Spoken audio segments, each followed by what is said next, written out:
Welcome guys, John Turner TV. Hey, today we're talking about multi-level marketing. You guys know that's what I do. It's my passion. I love the industry. I love the people in it. I love the products.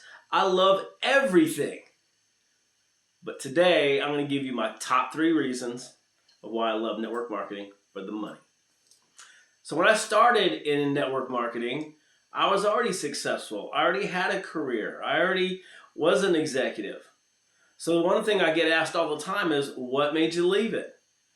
Well, I'll tell you why I left it. I left it for the money. And it wasn't because the money was better. The money was different. So here's my first one.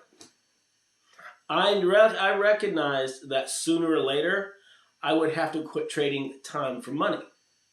And I didn't realize it at the time. I was in my 30s and I was trading time for money. I was trading, whether you're working $5 an hour or you're making $180,000 a year as a software executive, or you're making $500 a year as a VP. You're trading time for money. You just have to do the math and figure out how much time you're trading for money. But it was bigger than that for me because I was trading other time away. I have a whole closet full of suits and business clothes and all kinds of crazy stuff. And you know what all that was for? It was for status and the time I spent away from my family. Because I didn't wear them around my family. I wore things everybody wears around their family. You don't put a 3-piece suit on to take your kids to the baseball game. So those are all status symbols inside of my corporate job. So I wanted to quit trading time for money. The second thing I realized about network marketing is the money that I made was only a small piece in my corporate job of the revenue that I created. You know, and then one year I created over $100 million of revenue for my company, and I made just over 6 figures. Guys, that's a huge deal. And so when I realized that, I was like, I'm not getting my fair share of what I'm creating. Now, you may say, if you're an employee for a company, and you may argue with me, and you'll probably be wrong, is that they got a good deal and I got a good deal. Well, they got a good deal because I did my job appropriately. In fact, I exceeded expectations that year. But I got a good deal because they gave me insurance and they paid me for a salary and they paid for this and paid for that. But they didn't pay for time away from my kids' birthdays. They didn't pay for Easter's working. They didn't pay for working until 5 o'clock in the morning until maybe midnight, 7 days a week. Yeah, it really happened. So that's the other reason why I left. I wanted to be more in control of the money that I made. Here's my third top reason as it relates to the money, guys. We'll talk about the money today. The other reason why I left corporate America is I realized as soon as I decided that I wasn't going to work anymore.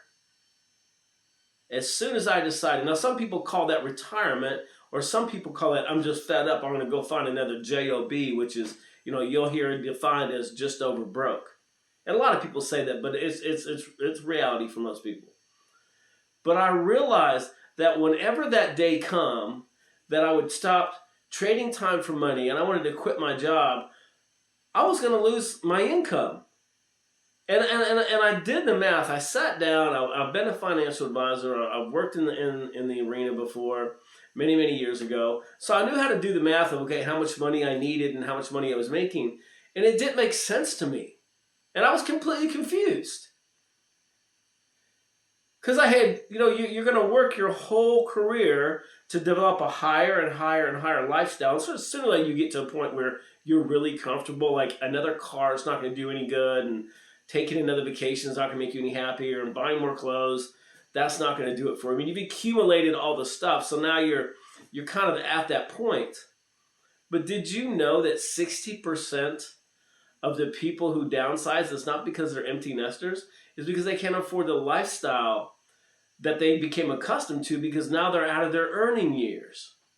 And I realized that, okay, if I'm going to go out and spend the next 10, 15, 20 years in an industry, which I was very happy in the one I was before, if I was going to do that, I wanted to have something that was paying me long term.